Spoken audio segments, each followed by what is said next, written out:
Hi, friends. This is Pat, and you are listening to the I Used to Think podcast, a podcast about people who are brave enough to change their mind. Before I get into the episode summary, I realized that quite a few of you were not aware that these episodes are uploaded on YouTube in video format. So if any of you are interested in seeing my lovely face while listening to the episode, feel free to click on the link in the description of this episode. Also included in the description are links to the Instagram page for this podcast, as well as a new Substack which I created, which have stories from my own I Used to Think journey. Now, getting into this episode, I get the opportunity to speak with my friend Marianne. When Marianne was 21 years old, she started dating her now husband, Tony. He was the man of her dreams. Initially smitten and deeply infatuated, she thought of him constantly. These feelings began to fade about 9 months into the relationship, and Marianne experienced intense emotional turmoil. Not only was she confused about her connection with Tony, but it led her to question the very nature of love. It affected her so deeply that she couldn't eat or sleep. In this episode, Marianne talks about how society has idolized romantic love and elevated it to a godlike status, expecting it to fulfill our every need. Doubt in society is not presented as a normal part of a relationship, but rather a sign that something is wrong. Through her own research, Marianne discovered something called relationship anxiety, and she learned that doubt is an important part of a relationship and that love is really more about action and commitment rather than just feelings. Please share this episode with someone that you think could benefit from hearing Marianne's story, and thanks in advance for listening. Let's get into it. I'm here today on the podcast with Marianne, who is no stranger to being on podcasts. How many podcasts have you been on? I would say probably at this point 4 or 5 plus our own. So yeah, not necessarily a podcast veteran, but podcast competent. Okay. I would say that's more than any of my other guests. Whoa. 4 to 5, yeah. Cool. Happy to hold the record. That means I have high expectations for this conversation. Then in that case, I've only been on one podcast. The only one that matters, which is this one. I'll let you introduce yourself, whether it's things you're interested in, about your family, or what you do for work. Yeah, tell us about Marianne. Yeah. So hi, everybody. My name is Marianne, and I live in Orange County, California, with my husband and my dog child, Gwendolyn, which is a corgi.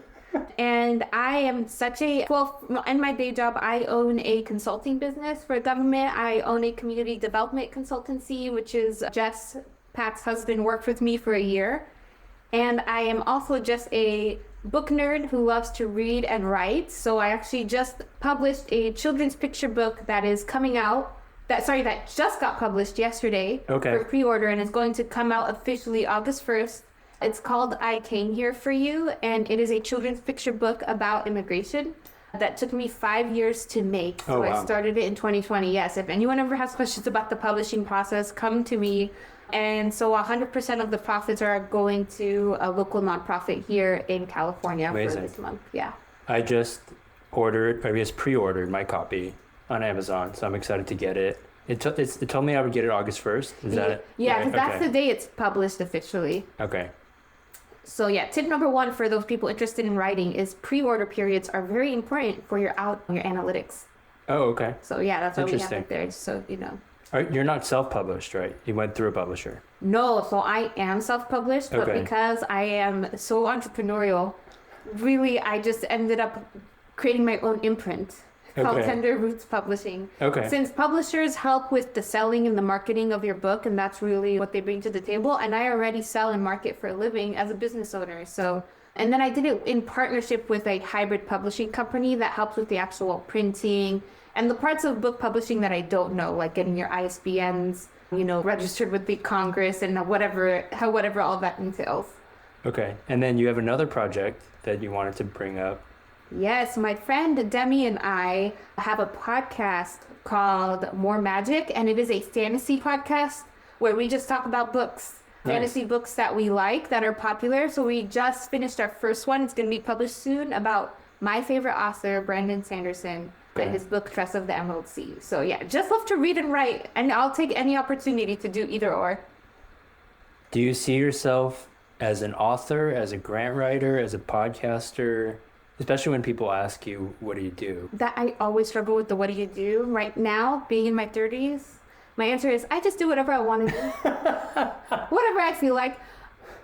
Okay, like professionally, like on LinkedIn, I would say I'm a social impact expert is like how I brand myself. And a lot of the work I do is like very impact focused. Like my children's picture book is on immigration. My work is community development. Even this podcast is really to promote like positivity. So I would say maybe I'm a social impact entrepreneur is probably how I would describe myself to like professionals, you know, if I'm in a professional setting. But if it's between friends, it's just, hey, this is what I'm doing. Want to join me? That's really what it is. I like your answer of doing whatever the heck I want to do. I think that's quintessential millennial. Totally. Which I don't think there's anything wrong with. I'm technically Gen Z, but I remember someone making the comment that one of the classic characteristics of the millennials, they got their side gigs. That is so funny. And all of my Gen Z, like, people in my life tell me that I am the most basic millennial. Like, I am just such a millennial, like, cut and copy paste millennial. So that makes sense. Even my dog's name is Lady Gwendolyn Wigglebutt. And my brother's girlfriend told me, like, that is a millennial name. And I was like, okay, so what would a Gen Z like name their dog? And she was like, Blorg. That's pretty accurate. Really? That's pretty accurate. Okay. You know, I don't even understand Gen Z humor. I couldn't describe it to you. It just, the more nonsensical it is, usually that means it's Gen Z. Yes, it's very Salvador Dali. Like, just very surreal. Okay. Surreal. Like, I don't get it. I'm like, what am I on drugs? Right. Like, my Gen Z friends will see a meme of just a cropped out, blurry picture of something. And that's the meme. Hilarious. That's the whole thing. If you think of it. I want to get into the icebreaker so that we can get to know you even better. I have prepared this one because you have so many things going on. I am very curious about this myself. But Marianne, what would your perfect day look like? My perfect day. Walk us through from waking up to head back on the pillow. I have no idea. What is my perfect day? A day where I don't have to work. Okay, I think a perfect day for me is one where I am able to take care of myself, my family, my work, and my friends. Where does Gwendolyn fit in? She is in the family bucket. Family, okay. Because she is my dog child, if you recall, listeners at the beginning.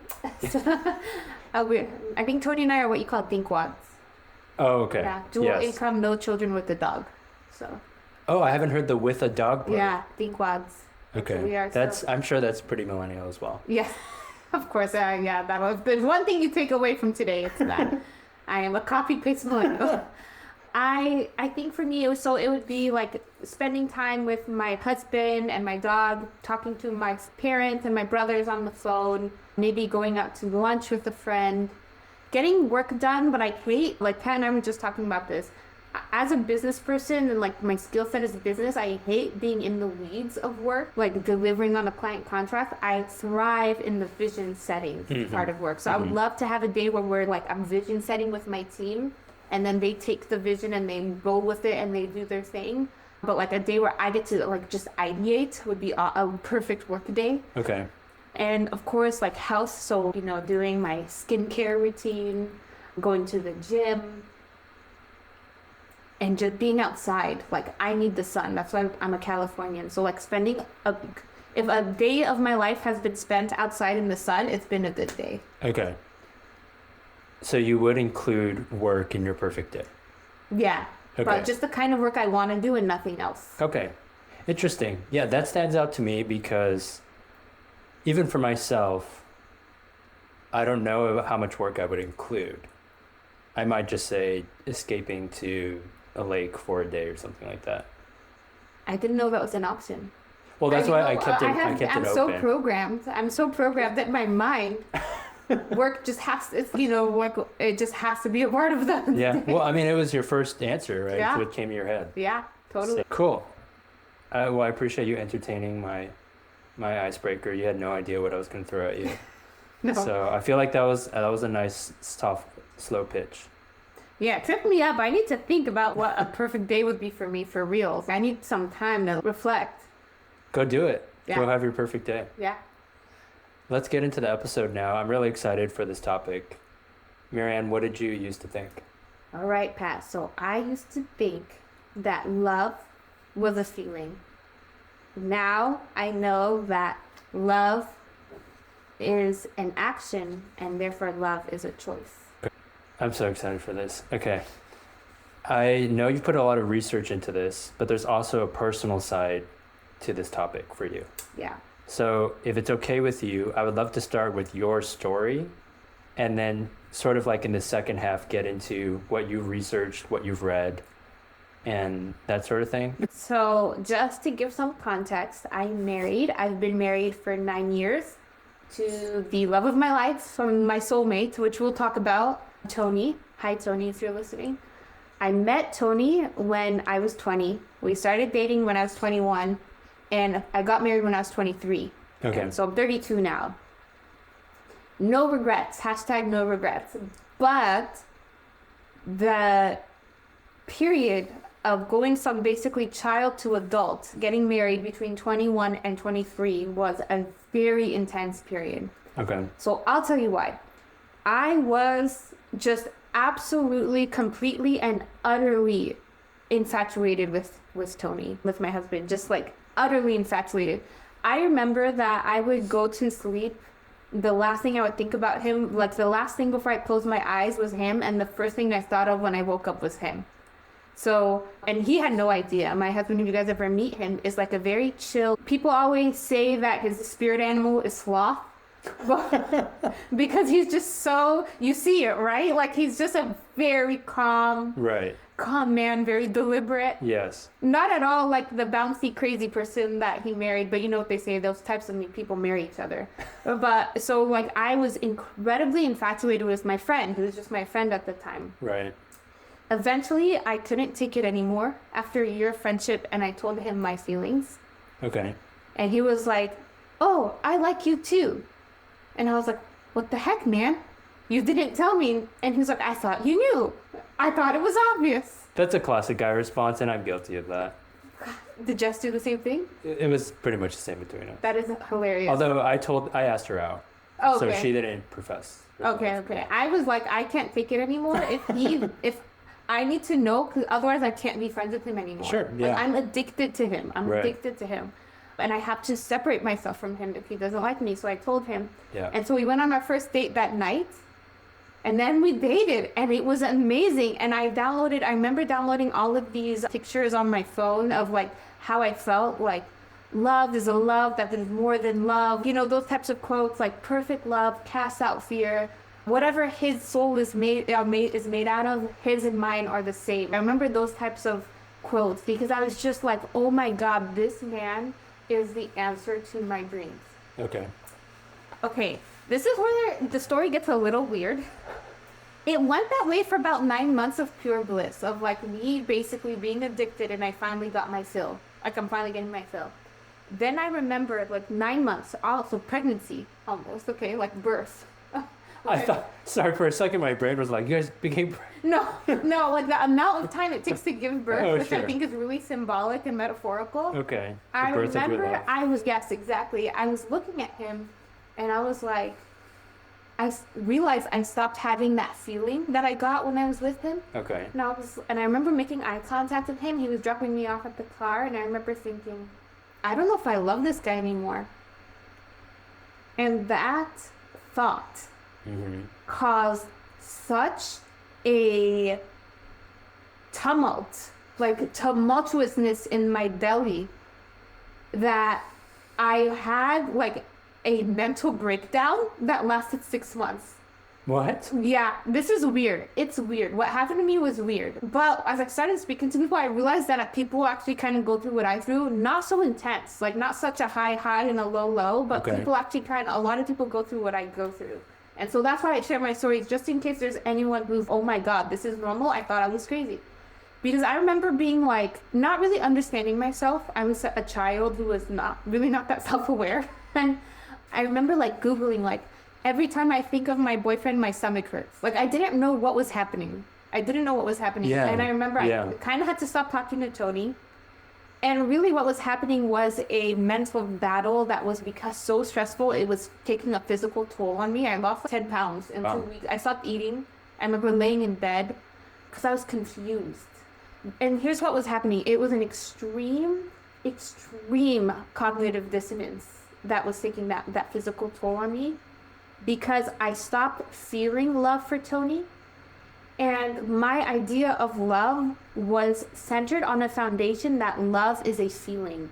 And now that I no longer had the feelings, that means I had to break up with this guy because it means we're not meant to be, we're not soulmates. And so therefore I must break up with him.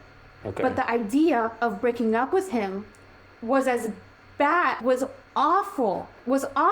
Sure. And so that's what caused, it was like this vicious cycle that literally had a physical effect on me that was happening in my heart and mind, that it was literally having a physical effect on me. So I kept going back and forth. I remember just driving myself into madness, trying to be like, okay, should I break up with him?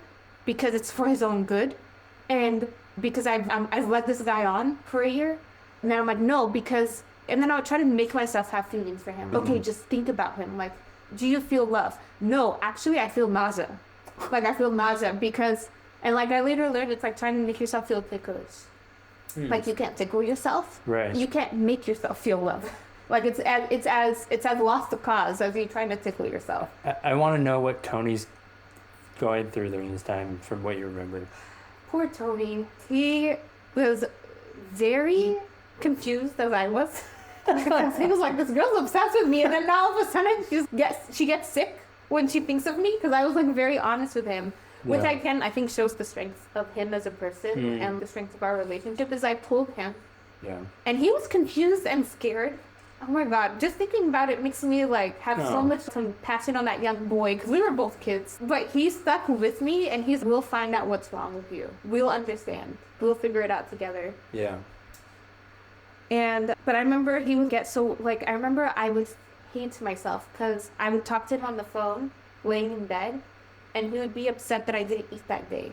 So he'd be like, please eat something. And that would just make me want to break up with him even more because it would hurt my stomach so much. I don't know if anybody can, I don't know if I've never said it this raw.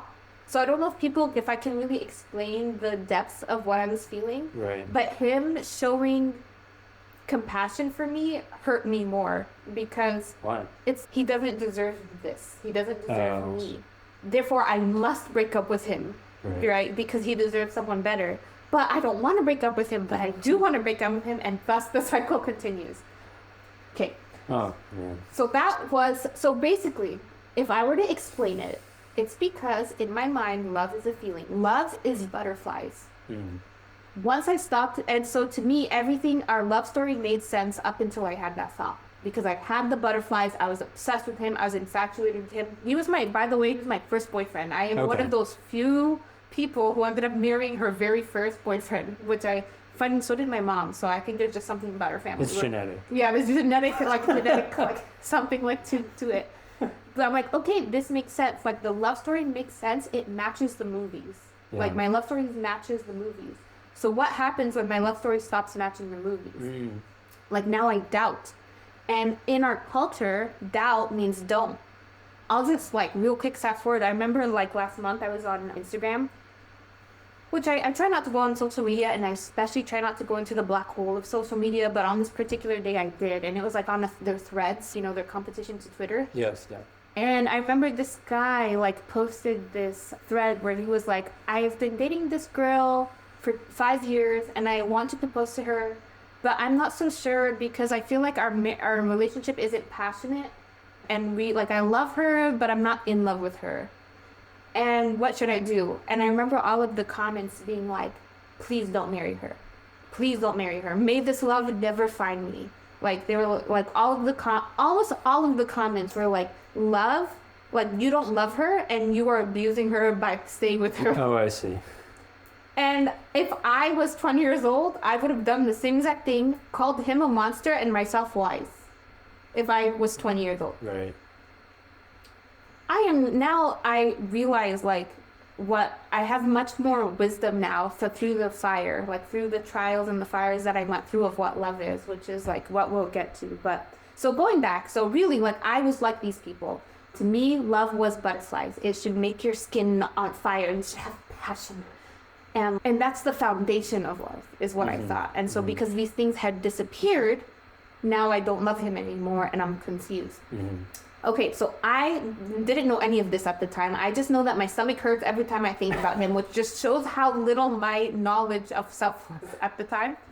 So I remember Googling, why does my stomach hurt when I think of my boyfriend? And like on page 10 of Google, that I was deep into it. After you have read pages 1 through 9? Yes, 1 through 9. And pages 1 through 9 will like break up with him. It's not right. It's not right, break up with him. Yeah. Page 10, I found this woman. Her name was Cheryl Paul. Okay. She's like a mystic therapist. She's Jewish by tradition, but she's like she's a Jungian psychologist. Oh, like Carl Jung. Yeah, Okay. Carl Jung. And she has this whole business dedicated to a word I had never heard before, which is relationship anxiety. Oh, okay. And relationship OCD and my family actually has OCD and I have mild OCD. So I was having kind of OCD symptoms a little bit, like I was expressing those OCD tendencies, but really more so like the relationship anxiety piece. And she said something that shocked me that I had never heard before, which is why I evangelize what she says, which is doubt does not mean don't. Doubt is just a normal part of being a person who's at least wise enough to recognize that when you marry someone, it's for your whole life. And you're scared because you should be, because it's your whole freaking life. Life is long. As a 21-year-old, do I know what life was going to be like at 70 or even 30? No. So I'm glad like my young self had some wisdom to recognize the heaviness of what marriage actually means. Like if you really take marriage seriously, which is you will die in the ground with that person. Like you are going into the ground with that person. You should be afraid. Like you should be afraid. Okay. And like her saying that was shocking to me and shook me. It shook me because it made me question everything I had ever known. The wisdom of our culture, like I said, is that your marriage and your relationship is grounded in romanticism. So through her, I found a bunch of resources and I read this book that really changed the way I think, called Understanding the Psychology of Modern Romance by Robert Johnson, who is a Jungian psychologist. Okay. And so he actually talks about the history of romanticism, of how did we get to like our idea of what romanticism is and romance is here in America. And he makes this crazy claim, but I totally agree with him. And if you think it's crazy, you should read the book and see how strong his argument is. But he basically says that in our secular culture, we've replaced God, like the word God worship, with romance. Okay. Like romance has become a deity that we worship. And I actually think once you know that, you can't unsee it. It is in every aspect of our society. I'll just give an example of my favorite song that I think is the perfect example. I hate the song because it's overplayed and it's catchy. I hate when it's overplayed and catchy. It's like the worst combination. I think those always go together. Yeah, right? That's why I hate most like top 40s. But the song, I think it's Hosier or Hosier, I think his name, I don't know. And the song goes, take me to church, I'll worship like a dog at the shrine of your life. Right. You can take me my sins and now something nice. Like the lyrics are very like he's basically the point of the song is he loves her so much. He thinks he loves her. He doesn't know what love is, but he loves her so much, quote unquote, that he worships her. And that is everywhere. So even like every rom-com, if you think about it, is a religious movie. In the sense that they're looking for something to complete them, right? There's something missing in their lives. The movie starts with them something missing in their lives. They're empty. And by the end of the movie, they have found the thing that will make them whole. That is worship. That is worship. Right. And isn't it funny that we never, all of the rom-coms are about them getting to the point where they're finally together? Like, we never see a movie about two people already happily married. Or especially unhappily married. Or unhappily married. If it's unhappily married, it's a divorce movie and it's brave and it's daring. but we don't like, and those are still far and few in between. Right. Like even those are far and few in between. Like we don't see. I'm assuming also like nobody's gonna watch a movie about me and Tony because they're gonna just watch us like drinking tea together and watching TV. Like there's no drama. There's no drama. Right. But like the chase of a relationship is like almost like a religious ritual. It's almost like a religious ritual. And so really even like deeper than what I was experiencing was like the cognitive dissonance of, even though I didn't think of myself as someone who worships romance, Right. I did worship romance. I was expecting Tony to fulfill my every need and make me whole. And the thing is he did, this is how false gods work, is that he did, not him, because he didn't even know, the poor guy didn't even know that I was Right. objectifying him in this way. But like his presence did fill me for a long time, for 9 months. Sure. But it's only a matter of time before that feeling goes away. And so what was happening, what I was experiencing was an extreme crash. It was a spiritual crash, and it was a mental crash, and it was like a mental like schema crash, because I had this framework for how the world worked, and I thought it was true. And so now what happens when you find out that your truth is actually a sham? It shatters your whole world. Sure. And so that's why I was in bed for, weeks, just like it's throwing up and, losing 10 weight. Because I basically, my whole entire worldview, which was based off of this false god of romance, like crashed to the ground. Only if you're willing, but prior to Tony, were your crushes very similar? You just fell head over heels for that person? Yes. But the difference between them is that I did objectify boys. Like I would take them, like their essence or their image, and I would turn them into a shrine in my mind. Okay. And I had kept a diary since I was 8 years old, so I cannot. Why am I not surprised? Yeah. I can't lie to myself. If anyone wants the evidence, it is there. Pick your Right. boy of the month. Pick your boy of the month, and who I was obsessed with. Tony was different, and that's why and I remember even deep down thinking like, oh, I'm obsessed with this boy, but if he liked me, I wouldn't date him. So I knew that I was playing a game with myself. Okay. Like I knew I was playing a game with myself, where I was just kind of treating them as like a thing to be obsessed with. Right. Actually, funny story. I remember there was a guy, poor guy in high school, who like liked me and asked me out. Okay. And I said yes. And I actually went into extreme relationship anxiety immediately because he's just a boy. I barely even remember his name. There's nothing like interesting. Like there was no actual connection. Right. He was just a boy who thought I was cute, and I thought he was cute. Sure. So I immediately went into the relationship anxiety where I'm like, oh my God, I don't think I like him. What should I do? And I broke up with him 4 hours later. And he hated me for the rest of high school. Like he wouldn't even look at me for the rest of high school. So yes.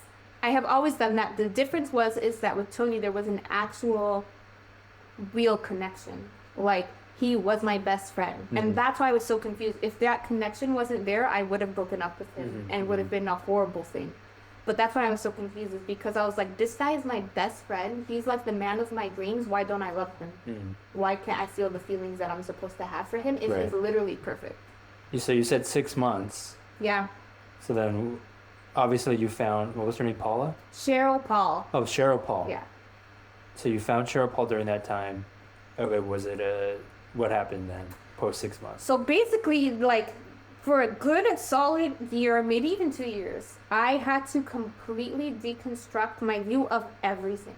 Like, my view of everything. Because I didn't realize what a house of cards my view of the world was. And I had to deconstruct everything I thought I knew and rebuild it.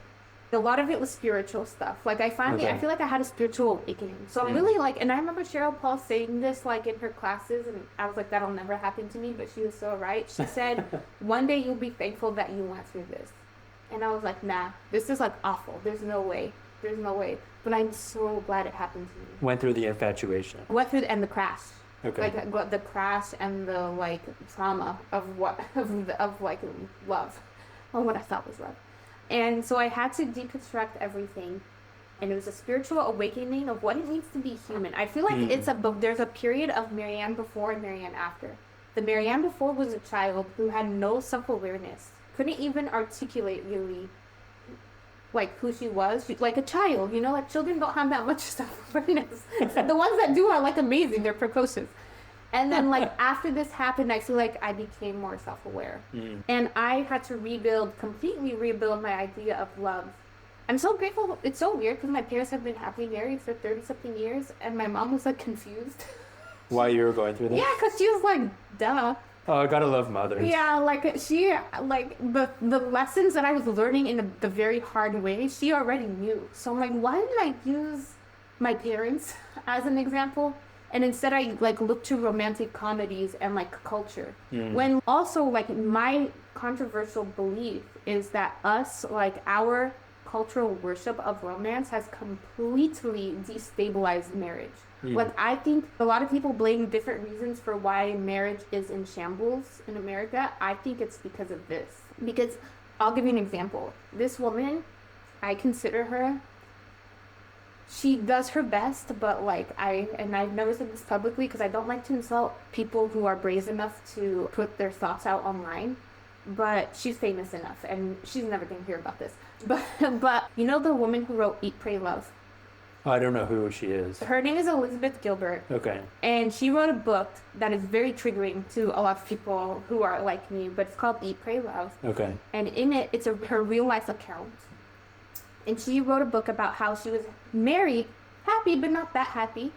Just like she realized that she loved her husband, but she wasn't in love with her husband. Okay. Which, if you ever hear someone say, is such a red flag that they don't know what love is. Like, and I'm sorry for the people. I'm sorry if I'm offending anyone, but these are my opinions. And also, I think there's you could know them by their fruit, and there's fruits. So she felt like she loved her husband, but she wasn't in love with him. So she decided to divorce him. Okay. Feel bad for that guy. And go to India and find her true self. And so the book is about her like eating in Italy, pray, I don't know, whatever. But like she ended up falling in love with this guy, and she married him. And that's the end of the book, and she's happily married. Except after she published this book, it became a bestseller, inspired thousands of women to divorce their husbands. She ended up realizing that she loved this second husband, but she wasn't in love with this husband. And she ended up marrying her best friend, who, like, her best friend had cancer. And so that's when she realized that she was actually in love with her best friend, and her best friend got cancer. So, like, the chase, the drama, like, the worship of romance. So she ended up divorcing the second husband and married her best friend until her best friend died. And this woman is like a leader, a thought leader in women, like, feminine spaces. Okay. I see her everywhere. Like, good for her. I guess some people are in bad marriages, which I won't talk about. But if you love your husband, but you're not in love with him, like, obviously there's a pattern here, which is like you're chasing something that cannot be found in another human being. Yeah, you make a good point, because there's a line that needs to be drawn depending on the health of the relationship. You're not out here saying never divorce your spouse. Yeah. And that there's no, again, line that needs to be drawn. But you're speaking from your experience. Yeah. I'm talking about feeling. Like, if you don't feel... So what I think, and this is like the wisdom of my mom and my dad and like the many happily married people in my life, but for some reason I like threw that in the trash. I went on Pinterest for what love is, but like, love is not a feeling. Feelings come and go. Love is an action. So people expect, here's like the great mistake, like a logical fallacy people have. People think that the feeling of love has to come first for the action to come. It's actually the opposite. The action has to come first for the feeling to come. And sometimes the feeling comes and sometimes it doesn't. The feeling is a gift, but it is not the requirement, it is not the expectation, and it is least of all the foundation of what your marriage should be. And I remember my mom told me this when I was a kid. Like, she said it in her immigrant way, so it's not perfect English, but I remember her saying, Marianne, you should always respect your husband, because there will be times where you don't feel like you love him, but your respect will get you through to those times. Sure, right. What she means is showing love. That's what she was trying to say, is you have to show love to your husband, because there will be times that are hard. Life is long, life is hard, and you having the discipline and the practice of love as an action will get you through the times when you don't feel love for him. And that could be whatever your love language is. Your like acts of service, physical affection, quality time. You have to have that. You have to do that, even when you don't feel like it. What are your favorite rom-coms? I don't, my favorite, I don't have any. I know that was one of the questions. I really don't like rom-coms. I love chick flicks, though. Would you count Mean Girls as a rom-com? Probably not. No, I'm not so much. I guess maybe there's one rom-com that I really like, and it's 10 Things I Hate About You. Okay. And that's just because it's such a classic, and I really see myself in the older sister. So. I'm just trying to figure out which movies influenced you. Oh, as a kid. Right, with this mindset. Yeah. I would say, I was a bit not boyish, but I liked action movies. Okay. Where the guy gets the girl at the end. Okay. I don't know. Where he rescues the girl, or he gets the girl. Okay, or vice versa. But there's always like the prize at the end is the relationship. Okay. I always liked that. And then of course TV shows. Friends. I was obsessed with Friends. Still am, honestly. But now, oh gosh, Rachel, Ross, get it together. They're an example of what it is when love is a feeling, which is the drama and the chase. Monica and Chandler are such a good example of when love is an action. This came to my mind as we were talking about how there are very few portrayals in media of anything past infatuation. Yes. What's that Scarlett Johansson movie with Adam Driver? Yeah. I think it's like Divorce Story or something. What? Marriage Story. But they end up divorcing. Is that what happens at the end? Yeah, Okay. I didn't watch it because that's, to me, I just feel bad because marriage takes a lot of grit. Mm-hmm. I'll tell you, you have to know me and my husband. I am deeply in love with him, but I don't take it for granted. And I know that that feeling, there have been times where I didn't feel that love, but I still showed him the love. And same with my parents too. There's a lot of like elements of making a marriage work that I just don't understand why we don't teach it. Because some people are lucky enough to have the blueprint in their own lives, but most people in America are not so lucky. So I always felt like, why don't we have it in a class about how to make it, like in high school? Like, this is what makes a good marriage. I'll tell you, like, I remember the story that my mom told me when I was getting married, which was when she got married to my dad, she got really annoyed from him because my dad can be very stubborn, like a very stubborn man. And so she called his dad to complain. So she called her father-in-law to complain about his son. Okay. And my grandpa was like, hey, now, this is the guy you married. You could either make this marriage horrible by fighting against who he is and end up, and you guys both hate each other until you guys die. Or you can make this marriage great by accepting the fact that, like, he is who he is. And there's such wisdom in that. Again, there's a difference between, like, toxic traits. Right. But there are human traits, like flaws. My dad, he can't not be who he is, right? He will work on himself for the things that are, like, hurtful. And he's she knows she has it good with him. But there are things, like, about him being annoying. Him being, like, okay, just to give you an example of something my mom would get annoyed from about my dad, is that he has really poor attention to detail. Okay. And he would lose us. Literally lose like his at the children. ball or? Yes. Okay. He can't control that. He's not a bad man, right? She can't get mad at him for that. He tries, but he can't help it. That's the kind of stuff. And so there's a lot of radical, and that's another book I would recommend, is actually Radical Acceptance. I can't remember the name of the author. And there's one that's a Buddhist book, and there's one that's a marriage book that have the same title. Okay. Go for the marriage book. And it's about, like, wholly accepting your human partner for what they are, which is not a god, not a perfect person who's here to make you happy for the rest of your life, right. But it's human person. And when you guys can make room for each other, I really think that's the formula for marriage, is make room for each other, accept that you guys are both human, and learn to love each other in action, regardless of how you feel about them. If you do that, if both of you do that, I don't think you're gonna get divorced. Yeah, and I don't know, I think it's that simple, but maybe I'm just not old enough. Maybe I still need another 20 years to figure it out. What if 18-year-old you had found Cheryl Paul? Because I'm thinking about our listeners who are single or maybe just started dating. I think it's hard to relate to a lot of this, because I can relate to you because I've been married for 2 years now. We don't have exactly the same story, but I understand the infatuation phase. I remember it. Actually, I was just talking with Jess about it the other day. I asked her, how long did you think our infatuation stage was? And she said 2 years. And I would agree with that. It was about that. The biological age of infatuation is 2 years. Is 2 years? Yeah. Okay. the fall wasn't as hard. I think for either of us, I would actually be curious if Jess could relate to your story. But going back to my question, what if single you had found the stuff that Cheryl Paul was talking about? I would say she was stupid. Okay. I would say, oh, this woman doesn't know what she's talking about. Love is this magical, wonderful thing, and I feel so bad for her that she doesn't love her husband. That's what I think I would do as an 18-year-old. And I'm sure there are a lot of people listening who are, this girl, I feel so bad for her. Her marriage is doomed or something, I don't know. But that's because they don't see my marriage, Sure. And they don't realize, and this is what I wish I knew, is real love, not infatuation love, but real love is so much deeper. It's so much more beautiful, and I think it's so much more spiritual. There's another book I read called First Comes Marriage, which I also recommend.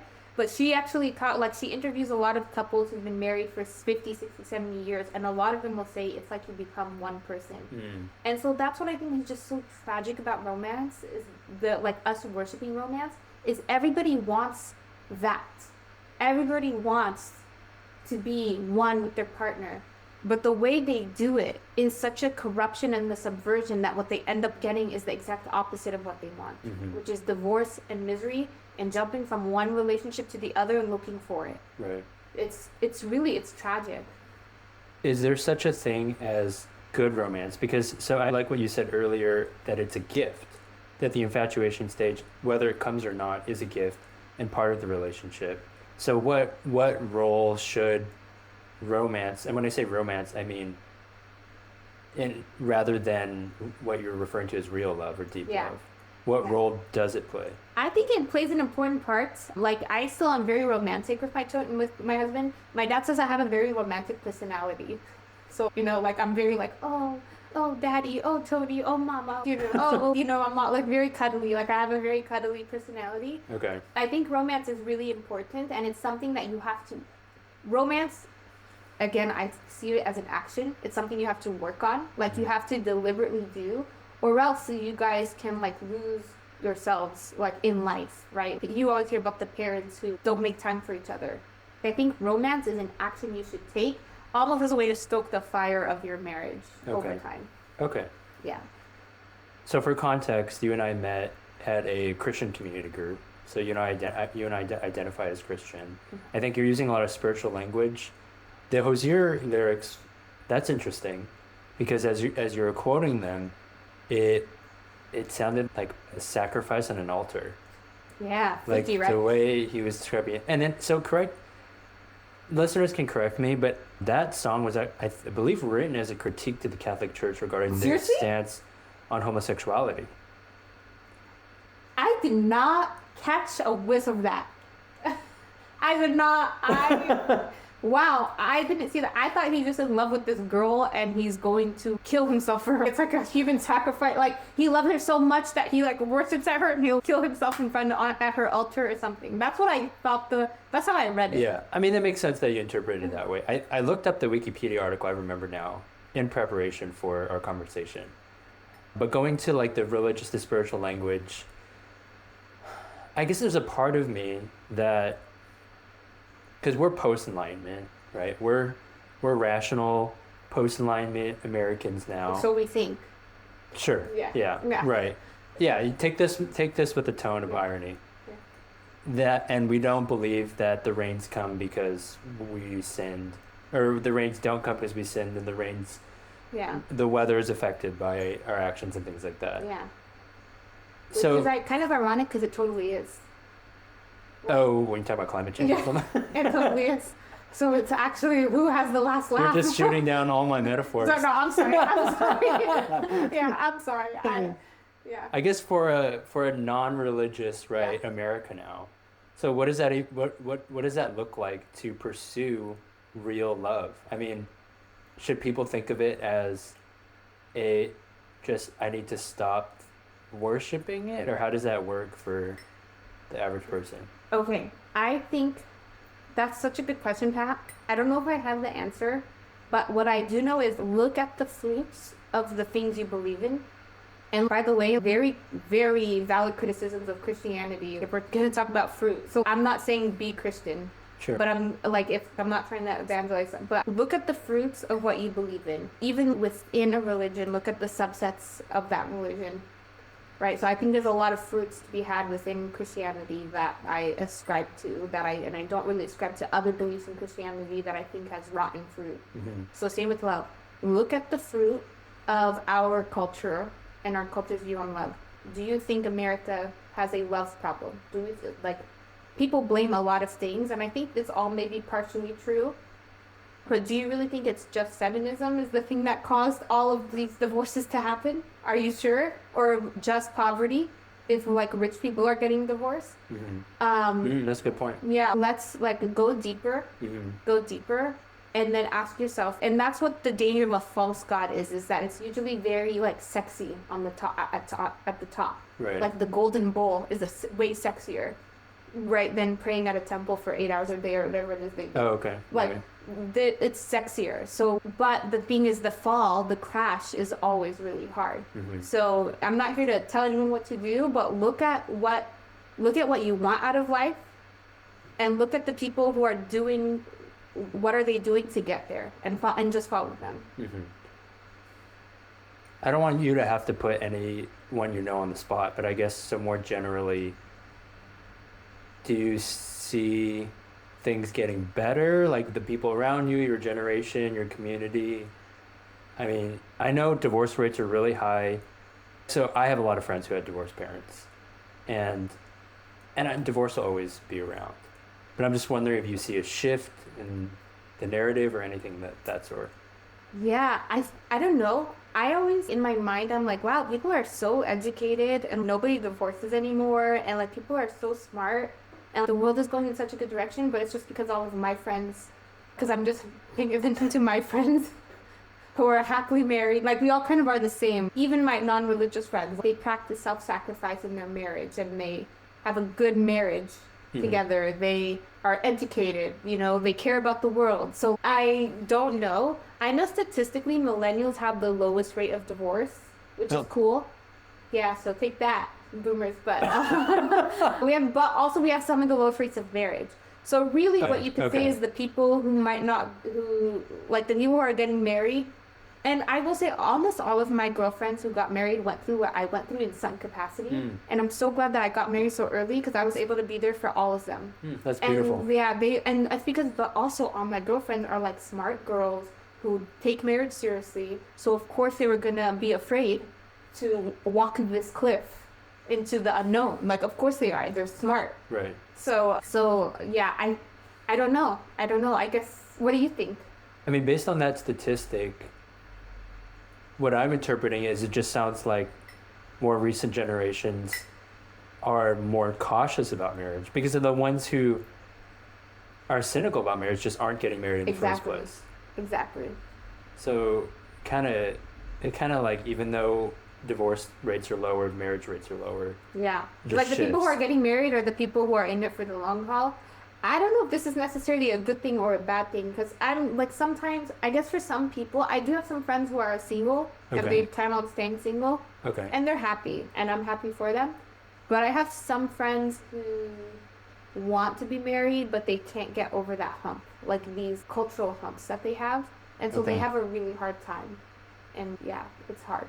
The cultural obstacle of just being, of not feeling in love, is that? Yeah, of wanting to worship and wanting to be worshipped. Like thinking that that's what marriage is. Okay. I'm at the age where I'm going to weddings. So I don't... Yeah, it's interesting. I'm going to have to think about that more. I'm 26. So I've been to a lot of weddings in the past 3 years. Yep. And... Peak wedding time. This is peak. Especially for Christians and the Christian community. Yeah. Because my non-Christian friends and acquaintances are a little surprised that I'm married at 26. And for me, I'm just like, that's just the Christian thing. Yeah, I remember a lot of my friends were like shocked and dismayed when they found out I was getting married that I got engaged at 21. Okay. That is exceptional. By the way, I was exceptionally young. Like, my mom was scared.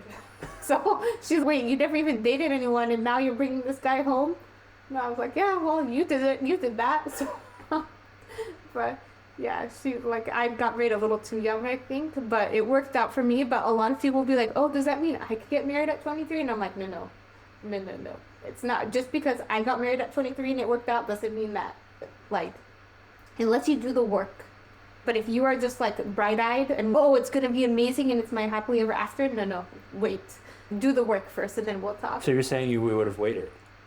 No, I think things are just meant to. You know what? I take it back. I think just things work out the way they work out. Okay, yeah. Yeah, and I'm really grateful. It all worked out so well for me. I'm so grateful. Right.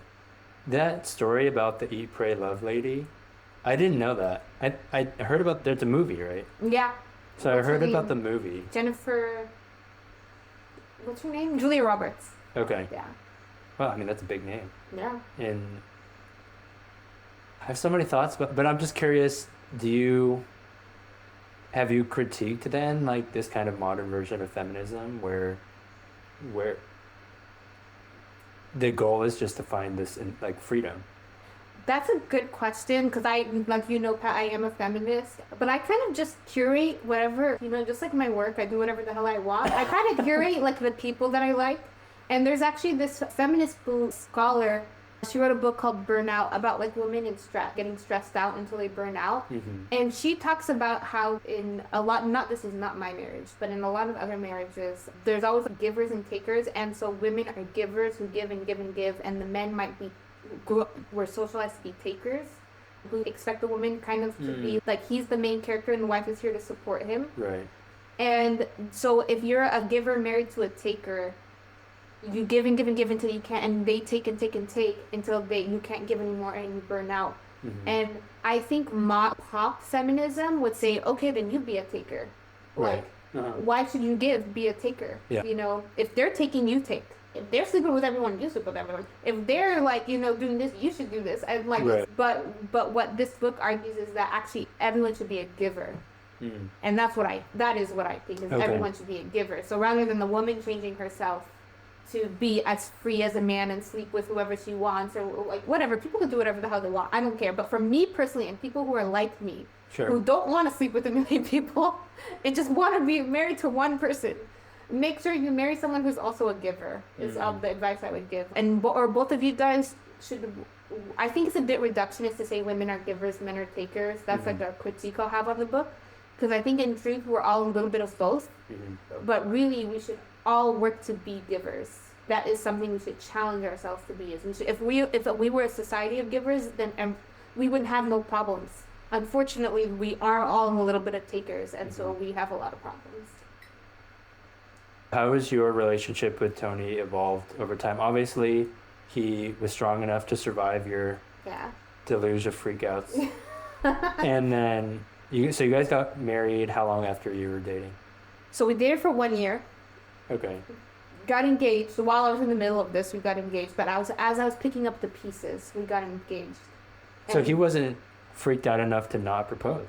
No, my husband, if anyone ever meets him, is like the gentlest, most easygoing, like wise man you'll ever meet. He's like, he was like, oh, okay, we'll get through this. It's okay. This whole episode is going to be like a Tony fangirl episode, because I love Tony. Yeah, it's hard not to love him. Yeah. Okay. And then you got married. How were things the first couple of years of marriage then? Wonderful, yeah. Like, by the time we got married, like, I realized, because I was afraid of the cliff. And on the day of my wedding, I was shaking so bad, because I was so freaking sick. It felt like a death. I think, like I said, this was a spiritual awakening for me, my whole marriage process. So it felt like I was literally dying. And I was. Single Marianne was dying at the wedding ceremony, and married Marianne was being born. So I was feeling that very physically. And so even, like, my dad was live streaming it to his brothers in Egypt, and they're like, oh my God, she's so cold.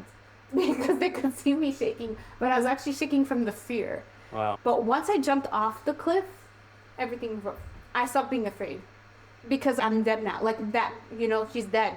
Yeah. Married Marianne is born. And now there's a new Marianne I'm afraid of, which will be like, like all marriages end eventually, right? And so I'm like, okay, I won't think about that Marianne. So that might be a little too dark, but like now I understand. It's like extreme change in identity is what I experienced. Right.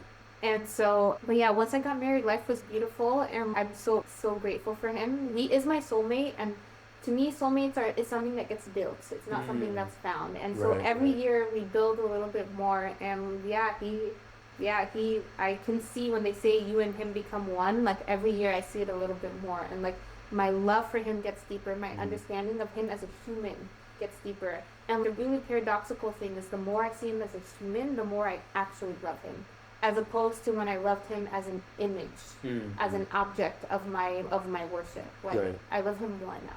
Right. Yeah, I love him. Yeah. So did Tony not have his own infatuation phase? No, he was not infatuated. He was like, I like this girl. She makes a good wife. I shall marry her. He didn't want to do none of this. Yeah. That's so funny. Yeah. Is there anything we missed about romantic versus real love that you wanted to bring up? I don't want people to be confused and think that I'm saying no to romance or no to the romantic phase. But I do remember, like in college in my behavioral health classes, learning about what a marriage is, and the way they did it was so clinical. And I remember thinking like, ew, about the companionship piece. Okay. The way they made the romance part seem like the best. And it is fun. It has its place, I think, in the beginning. There's an actual bioevolutionary reason for infatuation. I think it has its place. It just can't be the thing that you use as the guide for what a good marriage is. Otherwise, you fall into the trap of marriage, divorce, marriage, divorce, marriage, divorce, always looking for it. Always looking for the thing that will finally free you and save you and make you whole. And I don't know where you'll find it, but it's definitely not in a human being. Thank you so much for being on the show. Yeah, this was great. I think I'm going to have a major vulnerability hangover after this, but you know, it's good. I like to share my story out there just in case if anyone has experienced what I experienced, please come to me. I have so many resources for you. You are not alone and you are not weird, and your marriage or your relationship is not doomed. What is a vulnerability hangover? Oh, that's the feeling of shame you get after you overshare. Brene Brown calls it a vulnerability hangover, and I really like it because I totally get those. That's relatable. Yeah. I'm going to use that. Yeah. Just, it's all about, what's the word? Where you identify something, a feeling. Tagging, that's not the phrase. Well, that's a very Gen Z thing to say. Like, Framing? No. What am I thinking of? articulation? I don't know. We should just end the episode. Yeah. Sounds good. Thanks, Pat. Thanks, Marianne.